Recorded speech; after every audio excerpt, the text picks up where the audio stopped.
Trey Gowdy and Bob Goodlatte are demanding the appointment of a new special counsel to investigate the abuse of civil liberties by the DOJ and the FBI. We'll have the latest on that in just a minute. But first tonight, former Trump campaign aide Sam Nunberg went on television yesterday, and the news world ground to a halt. Nothing else happened. Americans stopped dying of drug ODs. The world's post-war order stopped collapsing. Robots stopped taking our jobs. The borders were secure because for most of the day, all that mattered was Sam Nunberg. Watch. Good evening. I'm Erin Burnett. Out front tonight, breaking news. Defiant and speaking out, Trump's former campaign aide, Sam Nunberg, refusing to comply with a grand jury subpoena in the Russia investigation. This is exactly what the White House did not want to hear. So you have to wonder, what does Sam Nunberg really know? Perhaps unprecedented comments from a former Trump campaign aide who says he's been subpoenaed.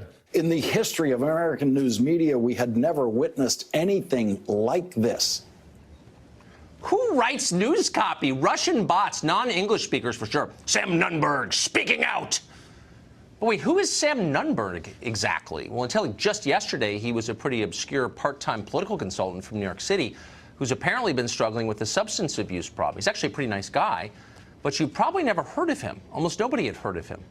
And now the media are telling you that Nunberg could be the key to this whole scandal, the John Dean of this fake Watergate. Except that unlike John Dean, Nunberg was nowhere near the decisions when they were made. He worked at a low level of the Trump campaign before it was actually a campaign. He left almost a year and a half before the election. If there was indeed a Russia conspiracy, Sam Nunberg would not know anything about it.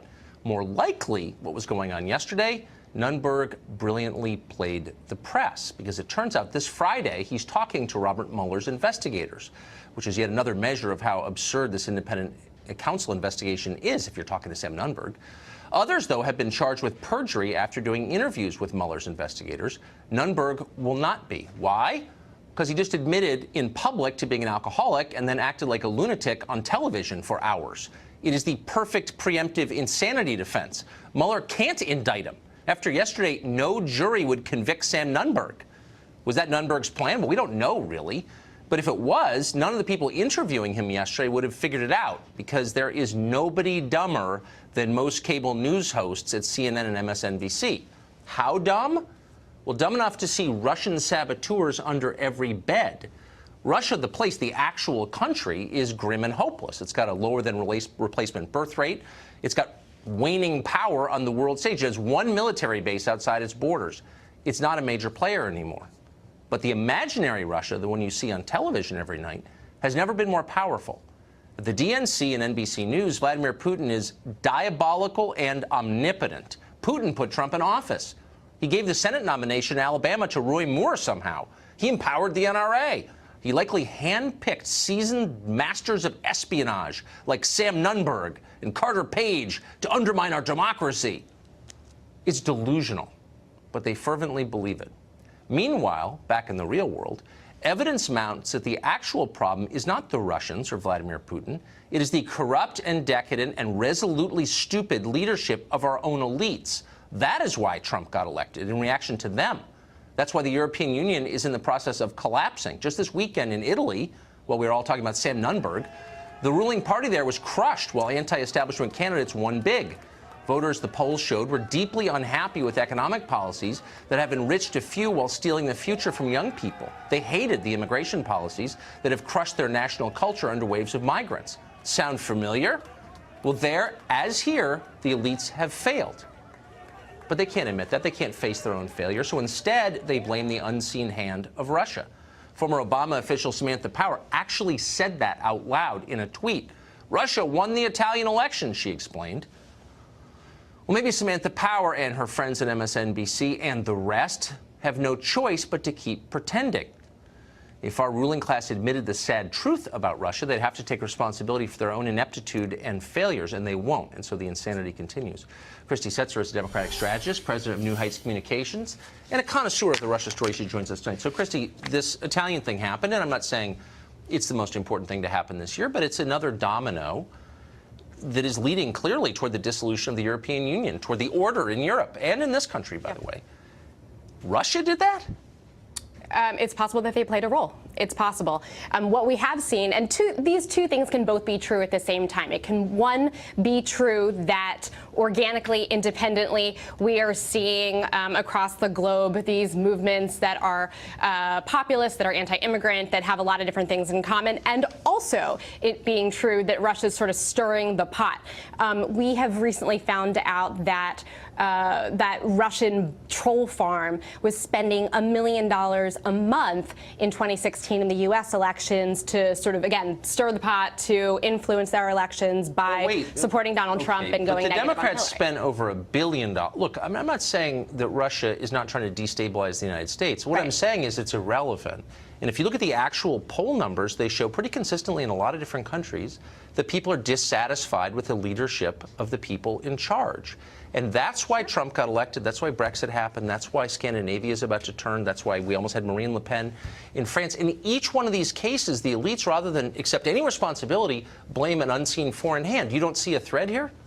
I think, as I just said, that both things can be true. It is true, on one hand, that that there was unrest among the country, that was unhappy with the leaders that that they've been given for the last, I don't know, couple decades. At the same time, it's also true that Russia has been grooming Donald Trump for years. At least that's what the Steele dossier says. But hold on, wait.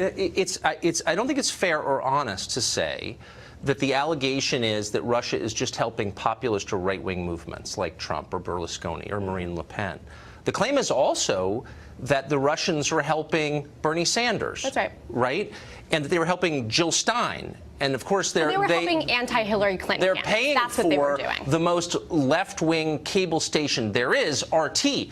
So it's a little more complicated. So Rolling Stone, it's a pro-Russia station. It's not necessarily left-wing. But I'm just saying, the two are not the same. Maybe the obvious is true, which is the people in charge, as represented by the morning show on MSNBC or whatever. You know what I mean? Like the people who've actually been making policy for the past 30 years haven't taken into account the views of voters, and voters are mad about that. And so, rather than like learn something from what's happening, they're blaming forces that aren't there, the Russians. The Russian forces are, in fact, there, and I think all you have to do is listen to not just Samantha Power. You can listen to any one of, you can listen to our own Secretary of State. You can listen to Rex Tillerson. You can listen to Mike Rogers. But I don't care because none of those people is wise, beginning with Samantha Power, whose foreign policy has left the region in tatters. I mean, if you really, I mean, she's also not in power. No, she's not. Anymore. But she's implicated in the disaster that is the world 2018 that Democratic voters in democratic nations across the West are reacting against. So